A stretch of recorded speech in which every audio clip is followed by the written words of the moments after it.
Good afternoon, everyone, and welcome to today's Roundtable episode here of Langer at the Mic. We are joined by two longtime friends and classmates of mine. We're here with Matt Cowan and Stevie Concister. We're gonna do a little roundtable show here on the Montreal Canadiens and also on the on fitness and dealing with COVID-19 and also talking about our Movember campaign. So, boys, how's it going? Matt, how are you today, sir?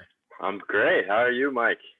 I'm good. More importantly, I like asking you guys, during this time, I like asking all my guests, how are your families? How are you? Are you guys safe, healthy, well? How are you guys accommodating with COVID-19? Everything's good on my end. No one's caught the bug yet. You? Yeah, thankfully everyone's doing well in my family. Just making sure that obviously my grandparents don't get affected by it. So I guess that's the only stress, at least at home in Montreal. But here in Toronto, living on my own, just being smart, of course, right? And Stevie, how about you? Everything is good, thank God. Trying to find ways to mentally keep going, picking up new hobbies here and there, and lots of schoolwork. Excellent. Yeah. I mean, I find this during this time, it's so important to just stay busy, maintain a sense of purpose, maintain a mission for yourself, right? So excellent. Good. Glad that everyone's doing well with you there, Steve, as well. So let's get right into some Montreal Canadiens talk here. We're deep into this relatively deep into this really, really weird offseason. Typically by November 7th, you have NHL going on. Of course, NFL's going on. You have NBA would be starting around now as well. But now we got nothing. We have off-season NHL and off-season NBA. But yeah, from a Montreal Canadiens standpoint, by the way, Mike Hoffman is still an unrestricted free agent, by the way. So that's interesting, I find. That's But insane. talking about the Montreal Canadiens, yeah, it's been a very eventful and I think a very positive offseason for Marc Bergevin, one of his best in a while. So of all the moves that the Canadiens have made so far, what has been your favorite move, signing, trade? What's your favorite move thus far, starting with Matt? For me, I like two trades. Well, I love the Allen trade, first of all. And what I like what that does is it gives Price a little extra rest. I don't think we've ever really seen a fresh Price going into the late stages of the season. I think Jake Allen's going to prove to be a good pickup and give Price that little extra rest that he needs. Yeah, for sure, and then also don't forget about the fact that the Canadiens extended him and cut his cap hit in like half, I think, right? Yeah. So that was also really key for the Canadiens to do. And I totally agree with you. I mean, Price, we haven't seen him play. I don't think we've seen him play a full healthy season since his Hart Trophy year. So yeah, definitely looking forward to seeing what a rested Price will look like hopefully this year. And obviously that's assuming Allen, Jake Allen keeps up his play from the last couple of years and doesn't do what Antti Niemi or Keith Kincaid have done in recent years. But yeah, totally agree with you there, Matt. What about you, Stevie? What's your favorite move that the Canadiens have done so far this offseason? So far, I really like the Domi for Anderson trade. Acquiring a power forward like Anderson is rare, and also I think we could expect 25 to 30 goals from him. So that in itself is very exciting. I like the trade as well. I like the acquisition, but what do you think about signing him to a 7-year contract? A 7-year, I think it was a $36 million deal. What do you think about that? I think it was worth it personally. I think that he will produce. He's going to take some time to find his groove. And once he does, he will be up there in the leading scorers. So I think it was definitely a good move. Well, hang on. Were you saying leading scorers of the NHL or leading scorers on the Montreal Canadiens? On the Montreal Canadiens, at the very least. But I think he has potential even for NHL. I wouldn't go that far, honestly, in terms of Josh Anderson. But you know what I do love about Josh Anderson is exactly like you said, is his size, his power forward nature, the fact that even if he isn't scoring, he'll still be a factor. The fact that the Tampa Bay Lightning, when they got swept to the Columbus Blue Jackets a couple of years ago in 2019, they said that they had no answer for Josh Anderson. So I totally again agree with you on that. But I honestly am still a little bit hesitant in terms of the term that the Canadiens have given him. because it's more of a gamble, more paying for what he's going to do than what he has done. And at least he's still 26 years old, I'm pretty sure. So he won't be too late into his 30s by the time the 7 years is up. But yeah, definitely fills a need on the wing for the Canadians. Now, I have another question for you guys though. So this defense core, this blue line was stellar in the playoffs between Shea Weber, Jeff Petrie, Sherratt, Kulak, and now you add Romanov to the mix, right? So how, on a scale of 1 to 10, how confident would you guys say you guys are in this blue line going forward? Because they were strong in the playoffs, but not as good in the regular season before. So how, scale 1 to 10, how confident are you guys in this blue line? Again, starting with you, Matt. I think it's hard to give it a rating out of 10. I'd say that I'm looking forward to seeing what they could do. The new addition of Edmondson, and then hopefully Romanov fits in there. I've heard some really good things about him. Maybe in top 4 by the end of the year, top 4D. I would say I'm very excited. Confident. I'm going to have to see what they do for the first maybe 20 games. But I think they could produce. I think they could shut teams down. I think they could add a little scoring to the lineup. And, I'm excited to see what they pull off. Got to give me a number there, Matt, though. Scale 1 to 10. What do you think? I'm gonna say I'm pretty confident. I'm gonna say it's like a 7, 7.5. It looks good. I'm Okay. really excited. I'll rock with that. What about you, Stevie? What do you think? I would give the scale an 8. And I have a lot of confidence. Again, Matt mentioned Romanov. He is a rookie, so we have to be patient with him. We have to give him time. But I think that it will strengthen the blue line and make it a lot stronger this season. Yeah, and also keep in mind there are a lot of defensive prospects behind Romanov. You look at Noah Juleson, you look at Josh Brook, who just got loaned, I think, overseas to just stay fresh and get playing time during the off season, or the NHL off season.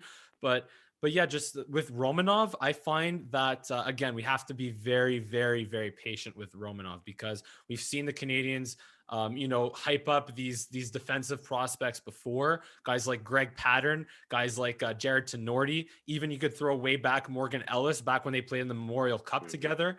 And to me, I feel like Romanov, I think is going to be way better than all those guys combined, because they didn't really amount to much with the Canadians. But I still feel like you said, Stevie, the Canadians should be patient. But what do you think your expectations should be? That being said, what should the expectation be for Romanov, at least in his early part of the of his time with the Canadians? What do you think, Stevie? I think we need to expect him to play solid defense in front of Price, and Price needs those solid D to be better himself, and he has potential to be the best goalie in the NHL given some good tight D. So I think that would be the first thing. And secondly, if we could see some points from him in his first season, like at least 25 points, 25, 30 points, I think that would be pretty good. I think that would be like very, very good for if he's going to be on the sixth. If he's going to be a sixth defenseman, I'd say like that's very, very good. I think that's even a little rich for Romanov. But do you think he's going to play, Matt? Do you think he's going to play the right side or the left side? I'm not sure. I think there's a bit of a battle for that 6th spot. There's going to be Kulak in there. There's Mete there. There's I don't know. I guess Edmondson might fit in around that area too.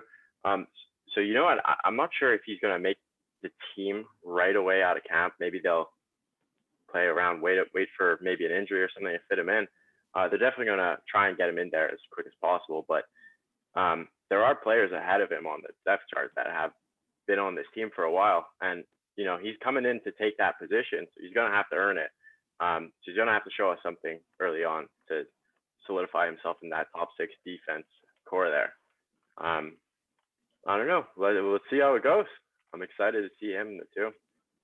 Yeah, but to me though, like to your point, the worst thing for Romanov would be to be the 7th defenseman, because if he's not going to play every single game, if he's not going to be in the lineup every single game, he's got to be in the AHL. He can't be up with the Canadians if he's going to be in the press box every game. I completely agree. He's got to get those minutes in. He's got to get that time to mature. He's got that big frame, that big body. I want to see him log some minutes.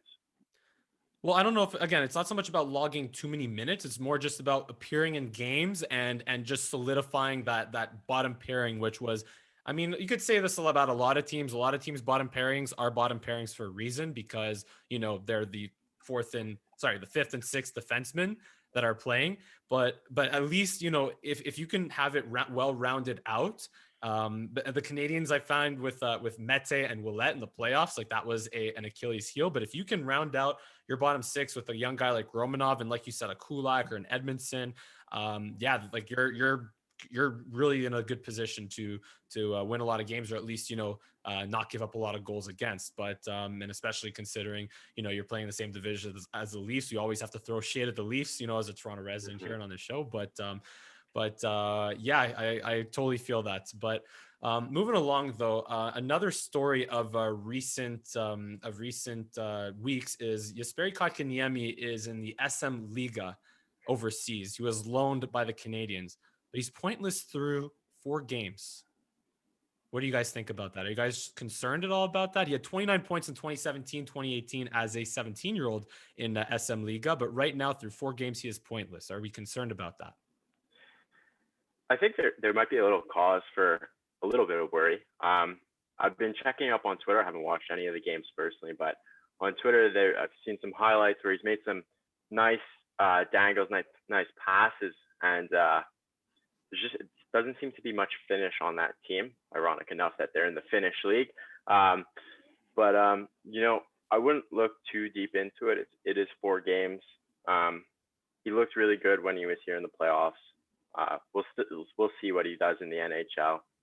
It's good to get his legs moving and playing competitive hockey now, and I wouldn't look too far into the stats. What about you, Stevie? What do you think? Are you concerned at all about that? Yeah, I mean, I would have to agree with Matt in the sense that I wouldn't be too scared about the stats. I've seen him play throughout the season, at least what we had of the season, and I think he's an outstanding player. I think, if he keeps playing his game, I think he's just in a slump right now, which I know all of us play hockey. Sometimes you just get into a slump where you're not getting any points, but I think if he keeps working, that the points will come. Yeah, I'd like to think so. And you know what? I'd say I'm probably the most concerned from what you guys are saying. I'm probably the most concerned out of the what you guys, yeah, but among the three of us, just because he was a point per game player in with the Rocket. I almost said the Hamilton Bulldogs, but with the Laval Rocket, Kotkaniemi was a point per game player, and he was almost a point per game player in the playoffs. I think he had the most goals for the Canadians in this past playoffs, and he was a force out there. So I'd like to think that through 4 games, he would have put up, at least an assist, maybe a goal go off his shoulder or a skate or something. But with that being said, though, so I'm concerned about the fact that he hasn't produced anything yet. But I haven't mentioned my favorite Canadians move this offseason. And in all likelihood, he will be playing alongside Jesperi Kotkaniemi. That is Tyler Toffoli. So I think that if Kotkaniemi plays alongside a guy like Toffoli, maybe even Lehkonen or Armia, maybe if you want Toffoli to play on his off wing, on the left wing. But I think Toffoli is definitely my favorite signing by the Canadians this offseason, because he's a guy that in recent years, if the Canadians were not trending upwards, I feel like a guy like Toffoli would not be someone that would sign as an unrestricted free agent on a 4-year, 4.2 or $4.1 million deal that he signed, or 4 point something per year contract that he signed. So I feel like the fact that the Canadians got Toffoli at a really, really good, on a really fair deal, and the fact that he will play with Kotkaniemi will really help him and help Kotkaniemi produce at least next year, to the tune of being better than Suzuki. I don't know. That's my next question for you guys. Do you think that in a couple of years, Jesperi Kotkaniemi will become a better player than Nick Suzuki? I think Suzuki's older, right? He's a year older. A little he bit, hasn't yeah. got the NHL experience, but he's a year older. But I don't know. From what we saw from Nick Suzuki in the playoffs, he looks so complete. He comes back. In the defensive zone, he's great too. Offensive zone, it looked like all the offense the Habs were producing was coming through Nick Suzuki. I have high hopes for Nick Suzuki. Uh, I would even say I don't know if Kotkaniemi can catch him. He just looks so great. He moves the puck well. He passes the puck well. He comes back. He's defensive. I haven't seen Kotkaniemi do enough to, in my mind, take that step above Nick Suzuki or even potentially do that. I mean, we'll see what happens this year. I think this year will be huge for the future of the Habs. We'll see how their moves turn out, how their youth is developing, and we'll have a lot of those questions answered. 100%. I want to save my take on that. So, Steve, you're going to go next because I have a bit of a bold statement to make that I've made before on the show. But yeah, Stevie, go ahead. So currently, I think that Suzuki is better offensively and like really overall compared to Kotkaniemi. But I do think that KK will emerge as a solid second line two-way center. He's still very young, younger than us. So he will emerge, but for the time being, I think Suzuki's not only better now, but I think he'll always be a bit better than KK. So I'm going to do again a thing that Leaf fans do here on this. I'm going to do something that Leaf fans like to do, in terms of overhyping Austin Matthews and Marner and Nylander, blah, blah, blah. So what if I said that Nick Suzuki will become almost as good as Braden Point? What do you think about that? I think that's very hopeful. I think Braden Point is one of the NHL's elite right now. I mean, if Nick Suzuki turns into a Braden Point, I think we have a lot to be happy about. I'd be very happy with that. I mean, there's no complaints there. You, Steve? I think it's wishful thinking. I mean, I would absolutely love it if we could get Suzuki to that point. I think it is possible. I don't see it right now. I don't have the vision of Mike there, but I do think there is potential. Well, here's the reason I say that. So I do agree with you, Stevie. It is very wishful thinking, and because he has a long way to go to get there. But if you look at Nick Suzuki, who is 20 years old right now, going, I think, to his 21-year-old season, and you compare that to Braden Point when he was 20 years old and going into his 21-year-old season, and if you also look at their production in junior, it's pretty similar. So the thing with I was listening to Gord Miller on a podcast back in the playoffs, and he was talking how Kotkaniemi was definitely rushed by playing on the Canadiens in his first in his rookie season as an 18-year-old.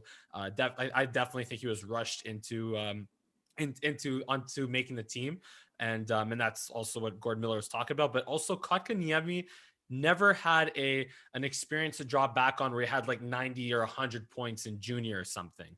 Whereas Nick Suzuki does have that experience with in Guelph with the OHL, and so did Braden Point. Braden Point, I believe, comes from the WHL.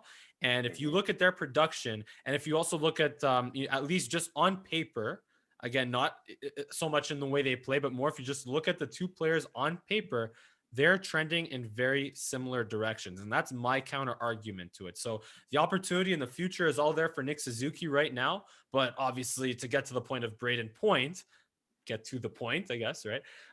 He has a lot of work to do for sure. But that being said, even if he doesn't get there, he'll still be likely a very good player for the Canadiens. And I don't see Kotkaniemi ever passing him. I think we can all agree on that, right? Yeah. Right. Yeah. I think Braden Point also, but I think he had somewhere around a similar point total as Suzuki in his first year too. But he doesn't have that pressure, like the Montreal pressure, and he had a lot of the supporting cast around him in Tampa Bay to kind of bring him up too. So now with the additional signings that Montreal made, maybe we could even see Nick Suzuki take a stride forward and turn into that almost Braden Point-like center. Yeah, I'm pulling up just confirming. So Braden Point just turned it on in the playoffs in 2017, 2018, where he had right here 16 points in 17 games. That was in the playoffs.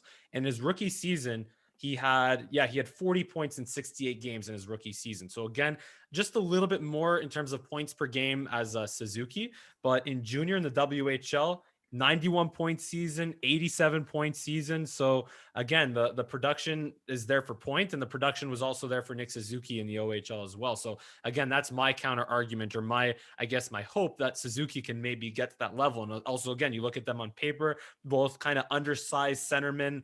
Braden Point 5'10", 166. Suzuki about 5'10", 5'11", just around 200 pounds, 190. So again, just very similar on paper in terms of what they, in terms of, comparing the two. But here's another discussion, though. We're talking so much about the center ice position right now, and we haven't even mentioned Phillip Danault. So Phillip Danault has 1 year left on his contract. Stated in the Montreal media right after the playoffs that j'ai vu mon rôle changer dans les playoffs, saying his role changed in the NHL bubble in the playoffs, and how Suzuki and Kotkaniemi kind of overtook a bit of the offensive role from Phillip Danault.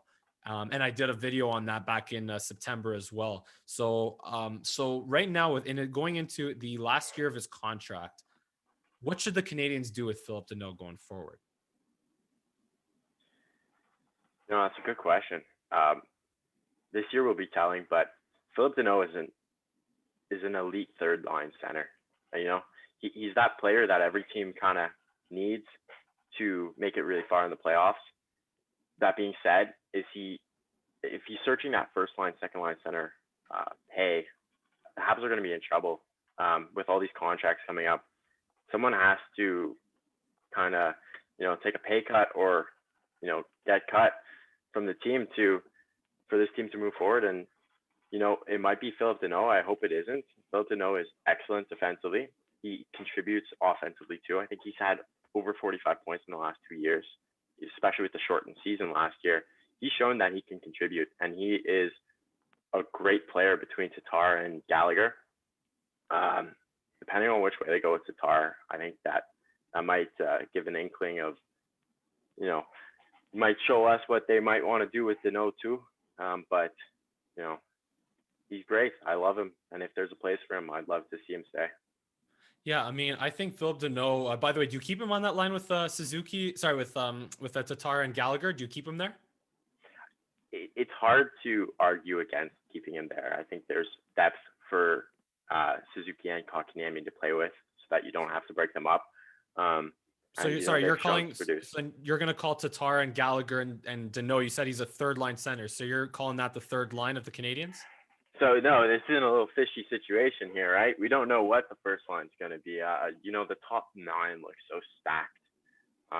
It's a good problem to have, by the way. Good problem to have. It's a great problem to have. Yeah. The top 9 looks so stacked that any of those 3 lines could be the first line. We'll see how it turns out production-wise, but, depending on the day, the game, each of those lines have a chance to take over. For sure. And Stevie, what are your thoughts on all this? So I think Danault is very good. I've liked him a lot throughout his time on the Habs. He'll always be in the Selke conversation, but he is definitely a third line center, I think. He is on a good team, and he's surrounded by players that could bring him up to the first line, like Tatar and Gallagher. If he's on a line with them, I think that's like the 3 of them together is first line potential. And I think we should be signing him, but we have to be careful that it's something fair.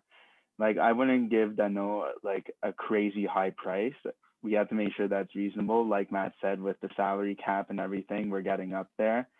And I think Danault isn't quite at that level yet.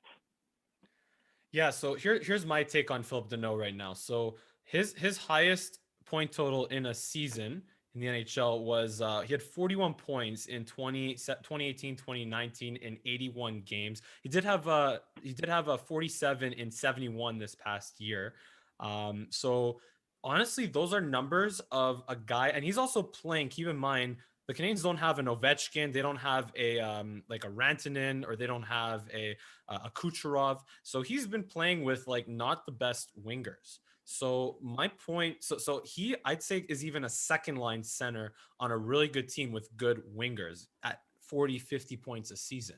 And especially for the fact that he is a probably even top 5 defensive center in the league. He's basically, I keep calling him Patrice Bergeron without the offense. That's basically what he is, or half the offense.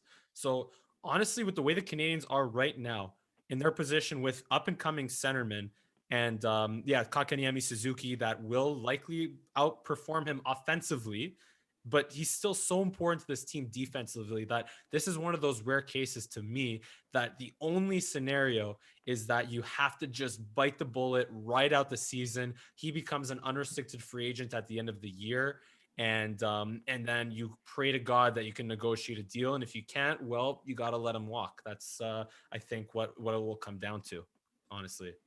Yeah, I don't know what you think about this, the plus minus stat, Mike, but I think Philip Deneau has led the team last year in plus minus. I think he had something like a plus 18. He Where was the a next plus 18 last year, plus 17 yeah, in 2018, Ooh. 2019. Sorry, yeah, yeah. 2018, So 2019. so I think he led the Habs last year by a wide margin on plus minus. He contributes 5-on-5. He is a great player. Short-handed, he is an amazing player, and I think I've seen stats at 5-on-5. He's one of the better players in the league, even. So if they could sign him for something in that 5 million, 6 million, we're pushing at 6 million, I think, a little bit because it's going to get He's tight. going to ask for that, though. He might ask for that. Yeah, Well, yeah. I can't see paying him as much more than Gallagher. There's no way. He's got to fit in. He's got to take a little bit of 6 million maybe and make some sort of deal there long term. But it would be nice to sign him. For sure. But like I said, we just need him so much for next year. And I think we just got to bite the bullet if we can't get a deal done. And so anyway, so just real quick, I want to hear your predictions for next year. So give me a prediction in terms of a regular season finish and a what's it called? And how are the Canadians going to finish in the playoffs next year? Go ahead, Matt. Or Stevie. Yeah, go ahead. Yeah, okay, I'll go. So I think that the East is very stacked this year all around. There's going to be high competition in the year to come. That being said, I do think we're going to definitely be playoff contenders. I think we're going to get in there, maybe get into the second round even. But I don't think we're quite at a cup yet. I think our team has to mesh together first, and some of the players need to grow and find their groove. But it will be a very competitive, fun to watch season next year. So give me a number. Do they finish 2, 3, wild card 1, wild card 2, one spot? Where do they finish in the East, Stevie? Ooh, I think I would put them at third or fourth in the East. Okay, fair. Or I guess wild card 1 for sure. All right, and what about you, Matt? I think they're definitely a playoff team, and in terms of where they fit in, I'm not sure. I still think Boston, Tampa, Toronto are still ahead of them in their own division there.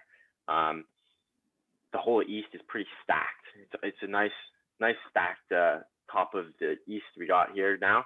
It's going to be a lot of competition, but I think they're a playoff team. And whenever you have Carey Price in net, he has the opportunity to steal series, not just games, but he could steal series. So I think they could get to this, maybe the second round. Maybe it's hopeful, but maybe this year is not the year they go far. But the future looks bright for them, and they got to kind of capitalize soon. While Shea Weber and Carey Price are still on those long contracts, and they're not getting any younger.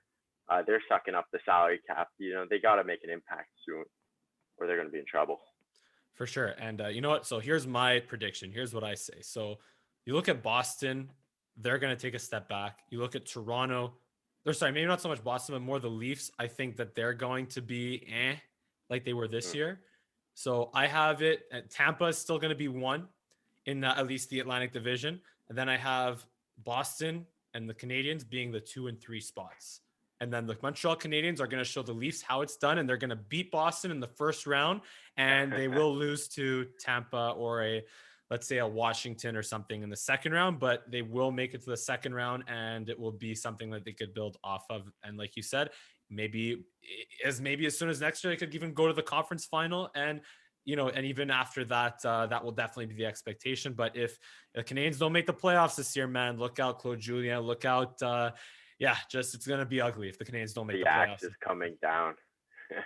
So we have about 7 minutes left here, guys. So just I want to turn the page a little bit because all of us are involved in fitness. I know Matt, you're a personal trainer. Steve, you're really big into working out. So I just want to ask you guys, how are you guys adapting with gyms being closed and Quebec being locked down for another 28 days because of COVID-19? You know, it's kind of tough. I was getting into a groove in the gym. I was hitting it 6 times a week. I had my program going, making great progress, and then, you know, now I have to work with 20-pound dumbbells or smaller dumbbells. Can't do those heavy lifts anymore, so I gotta adapt. I've got to adapt my whole training style, really. My goals change. I'm just, it's maintenance time. It's maintenance time going into the winter. There's no strength being made here, but we got to maintain.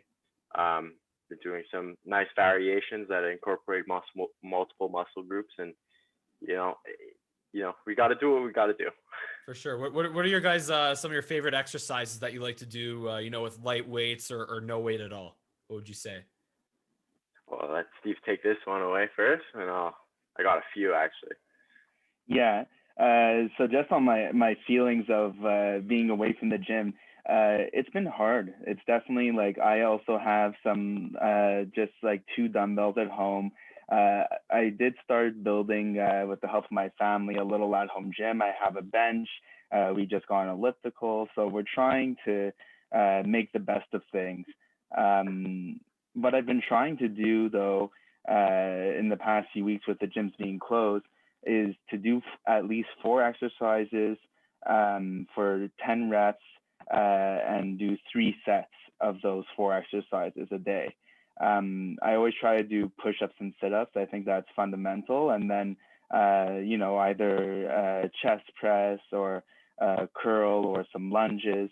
Just like what Matt was saying, like it's mainly to maintain. I don't think anybody's making huge gains while at home, but definitely maintaining is important.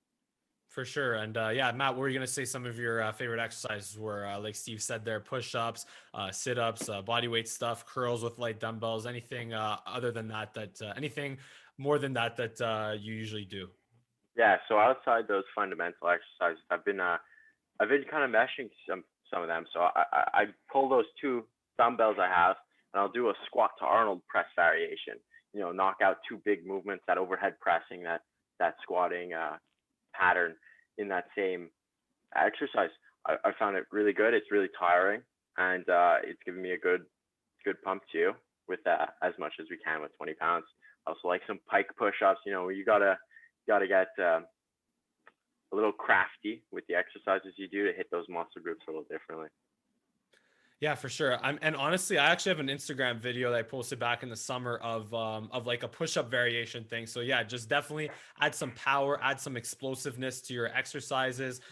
Do clapping push-ups, and also in terms of jump, like what's called for legs, you could do jumps like squat jumps, lunge jumps, and all that. So anything to really mix it up, and also a lot of core stability stuff, shoulder taps, renegade rows. Those are all great exercises that I love to do as well. Obviously, again, it depends on what little equipment that you might have at home.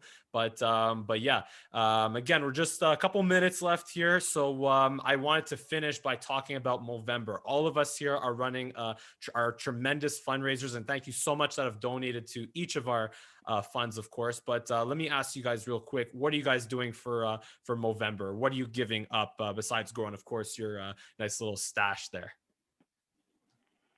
So I guess I'll go first. Just trying to raise awareness. I started, this is my 5th year doing Movember. And I think as of last year, in other years, when I would make statuses on social media or posts, I would mainly just ask for money and leave it at that, which is important, but it's not all the battle of this month. So I started doing some research, and I try to include some stats of like, did you know that this many males are affected by mental health, or this percentage can get prostate cancer, etc. And just raising awareness. And I hope that other people, especially males, will see that and be like, oh, maybe I should get checked once in a while. For sure. And what about you, Matt? Like, it's so important to obviously raise awareness, not just about prostate cancer or testicular cancer, but also mental health in general. What about you, Matt, real quick? Yeah, absolutely. Well, this is my first year doing Movember. I can't grow the stash as quickly as you or Steve, I see, but I really wanted to, especially with the pandemic right now, help raise awareness for men's mental health. It's something that's going to be talked about a lot in the next year, I think, with all these changed ways of life that we're adapting to. People are struggling with it, and I think it'll be really good to raise awareness for men's mental health right now. So yeah, that was my main reason jumping in here this year. I wanted to join Steve and another buddy of ours. We're on a nice team, and we want to see what we could do. Contribute. Yeah, excellent. And as you guys know, I have my daily mental health tip of the day. I recorded it before, I haven't uploaded it yet, so I'm gonna do that just after streaming this video. But again, hey guys, thank you so much for joining the show today. This was a lot of fun. Yeah, and I'll include your Twitter and Instagram handles in the description below. You can follow Stevie at Stevie Concister and his Movember page there as well, and Matt is at Matt Lifts Things. So again, this has been a Langer at the Mic, Montreal Canadiens and Fitness and Movember Roundtable Talk Show. Thank you so much for watching, and thank you guys so much again for joining us, and we'll see you again next time.